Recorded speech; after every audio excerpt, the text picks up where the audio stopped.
दोस्तों आज पहली बार मेरे साथ ऐसा हो रहा है कि किसी फिल्म को देखने के बाद मेरी अंतरात्मा जो है ना मुझसे ये कह रही है कि हे नरेंद्र, आज तू ये गुनाहे अजीम ना कर। तूने जो मेंटल ट्रोमा झेला है सिनेमा घर में वो तू खुद तक रख, उसे समाज में प्रदर्शित ना कर। यानी कि भाई आज मैंने बॉलीवुड के एक अद्भुत पेशकश देखी सिनेमा घर में जाकर। इत्तेफाक से अगर मेरा दिमागी हालत ठीक रहता तो मैं इस मेंटल ट्रोमा से खुद को बचा सकता था। यानी कि भैया मॉर्निंग के शो में मैं जब इस फिल्म को देखने गया, यानी कि भैया आप उस फिल्म का नाम समझ ही होंगे जिसका नाम है निकम्मा।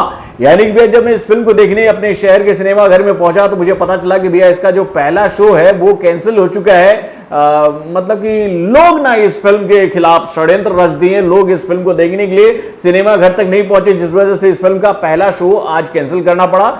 लेकिन दूसरा शो इस फिल्म का उन महान प्रेमियों की वजह से चलाना पड़ गया जो कि भी अपनी प्रेम गाथा को ऐसी फिल्मों में आकर अच्छी तरीके से सिनेमा घर में लिखते हैं। यानी कि भैया प्रेमियों के झुंडों ने इस फिल्म को रिलीज होने का मौका दे दिया हमारे शहर में, और भाई इन प्रेमियों की वजह से मैं भी इस फिल्म को देखने के लिए पहुंच गया मेरे भाई। यानी कि इस फिल्म को जब मैं देख कर निकला तो मैं यही सोच रहा था कि भैया इसका मैं प्री रिव्यू आप लोगों के सामने रखूं या फिर इसका मीडियम रिव्यू रखूं या फिर इस फिल्म का जो फास्टेस्ट रिव्यू है मैं सिनेमा घर से आप लोगों के सामने रखूं। तो भाई अंतरात्मा ये जवाब ही नहीं दे रही थी, या फिर कहूं कि भैया उस वक्त मेरी दिमागी हालत ऐसी हो गई थी कि मैं कुछ बोलने की स्थिति में नहीं था, जिस वजह से मैं उस फिल्म को झेलते झेलते अपने घर तक पहुंचा।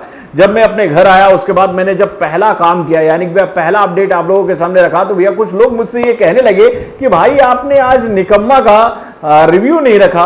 तो मैं उन लोगों से बस एक ही बात कहना चाहता हूं कि भैया आज इस फिल्म को देखने के बाद मैं खुद को निकम्मा समझने लगा हूं कि भैया मैं कर क्यों रहा हूं ये काम। भैया मुझे ऐसी फिल्में भी देखनी पड़ेगी सिनेमा घर में जाकर। यानी कि भैया इतनी बेहतरीन फिल्म मत बनाओ मेरे भाई, मत बनाओ इतनी बेहतरीन फिल्म।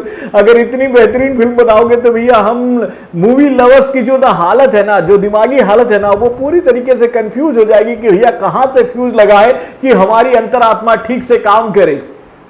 क्या मूवी था यार ये फिल्म। नानी की सुपर डुपर हिट फिल्म, यानी कि भैया एमसीए का ऑफिशियल रीमेक था ना, वो फिल्म अलग थी मेरे भाई।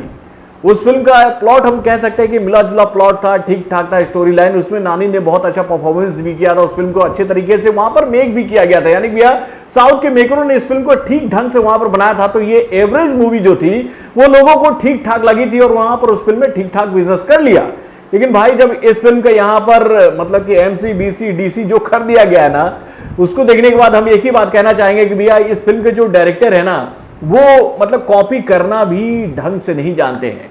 दोस्तों एक जमाना था जब हम लोग स्कूल में पढ़ते थे तो वहां पर हमारे जो गुरु थे वो कहते थे कि देखो नकल करने के लिए भी अकल की जरूरत होती है।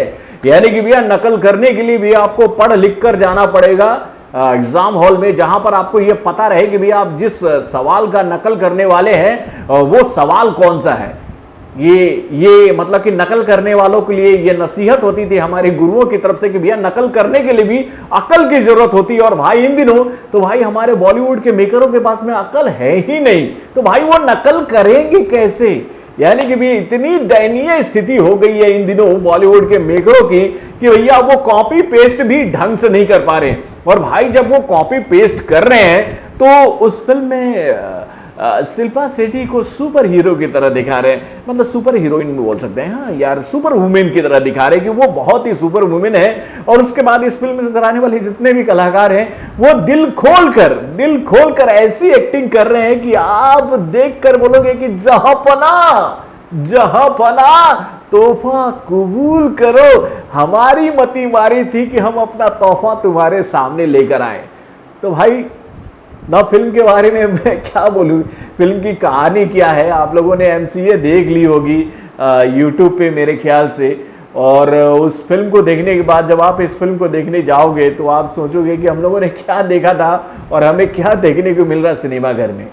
तो बॉलीवुड के इन महान मेकरों से मेरी ये अपील है कि भैया ये जो नए नए कलाकार इन दिनों अपने फिल्मी कैरियर को बनाने की कोशिश कर रहे हैं ना फिल्म इंडस्ट्री में, यानी कि भैया बॉलीवुड के मार्केट में, उनके साथ ऐसा गहरा चाल मत चलो कि भैया वो आगे कहीं के ना रहे।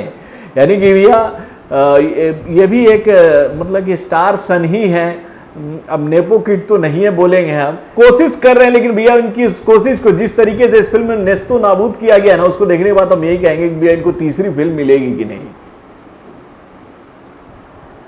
इससे ज्यादा कुछ नहीं बोलूंगा। बॉलीवुड से जुड़े और भी कई सारे खबरों को जानने के लिए हमारे चैनल यानी कि वायरल न्यूज जंक्शन को लाइक सब्सक्राइब करना ना भूलिएगा और हमारे अपडेट्स को जानने के लिए बेल आइकन को जरूर दबाइएगा।